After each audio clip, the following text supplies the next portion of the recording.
মৃত্যুদূতত Japanese encephalitis যেইত আক্ৰান্ত হৈ জিএমচিএইচত 4গৰাকী লোকৰ মৃত্যু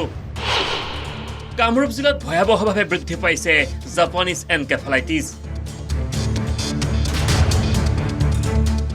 বিগত এপ্ৰিল মাহৰ পৰা অত্যাধিক হাৰত বৃদ্ধি পাইছে জাপানিজ এনকেফেলাইটিছত আক্ৰান্ত হোৱা ৰোগীৰ সংখ্যা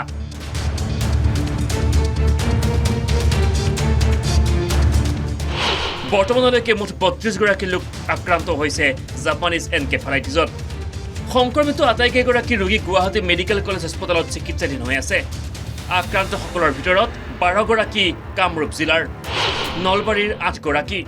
দৰঙৰ 5গৰাকী আৰু বজালীৰ 2গৰাকী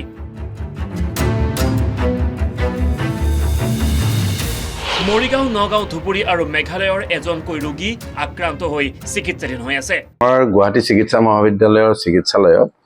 যোৱা এপ্ৰিল মাহৰ পৰাই আমাৰ জাপানিজ এনকেফেলাইটিছৰ কেছ আহিব আৰম্ভ কৰিছিল প্ৰথমতে কম আছিল কিন্তু এতিয়া আমাৰ প্ৰায় 32গৰাকী আহিলে তাৰে 4গৰাকীৰ মৃত্যু হৈছে 32টা কেছৰ ভিতৰত 12টা কেছেই হ'ল কামৰূপ জিলাৰ আছে নলবাৰীৰ 8টা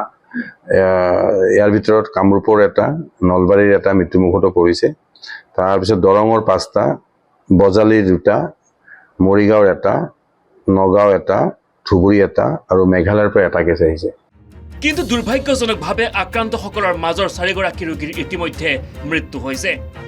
মৃত্যু হোৱা ৰোগীসকলৰ ভিতৰত বাইহাটা নলবাৰীৰ ঘগ্ৰাপাৰা আৰু নগাঁৱৰ মৃত্যু হোৱা শিশুসকলৰ ভিতৰত এটি 3 বছৰীয়া শিশু আৰু এগৰাকী 81 বছৰীয়া বৃদ্ধা 4টা কেছৰ মৃত্যু হৈছে এটা হ'ল আমাৰ বজালীৰ পৰা অহা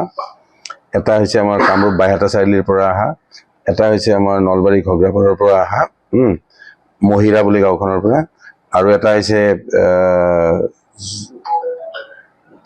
নগাঁৱৰ পৰা অহা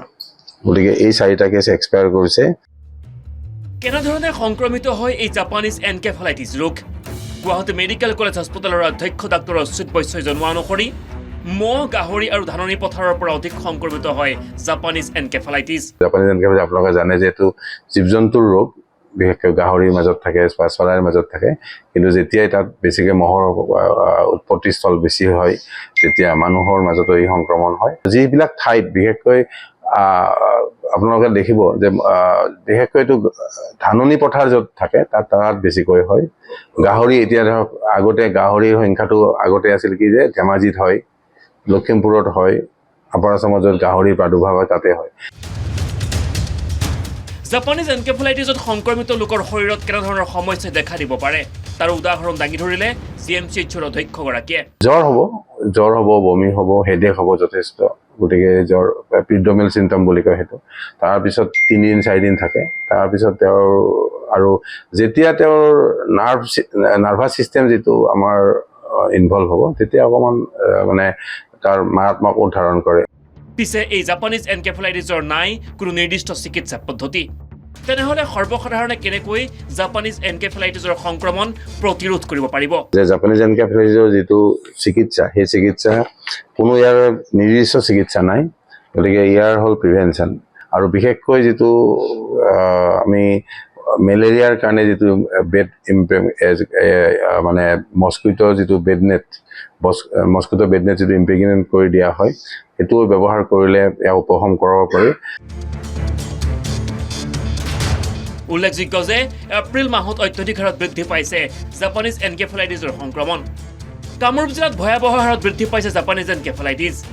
যিকোনো লোকৰ দেহত এনেবোৰ সমস্যাই দেখা দিলে তেওঁলোকক ততালিকে চিকিৎসকৰ পৰামৰ্শ ল'বলৈ আহ্বান জনাইছে জিএমচিএইচৰ অধ্যক্ষ ডাক্তৰ অচ্যুত বৈশ্যই জাপানিজ এনকেফেলাইটিছ যদি প্ৰথম পৰ্যায়ত যদি আহি চিকিৎসালয় পায় তেওঁৰ আমি বচাই ৰাখিব পাৰোঁ কিন্তু যেতিয়া তেওঁৰ মানে সিকিউলি আৰম্ভ হয় বা তেওঁ 3 দিন 4 দিন বা 6 দিন পিছত আহে যেতিয়া অলৰেডি তেওঁ আনকনচিয়াছ লেভেল পাই যায় আনকনচিয়াছ লেভেল পাই যোৱাৰ লগে লগে আমাৰ অকণমান দিগদাৰ হয় news desk report the news plus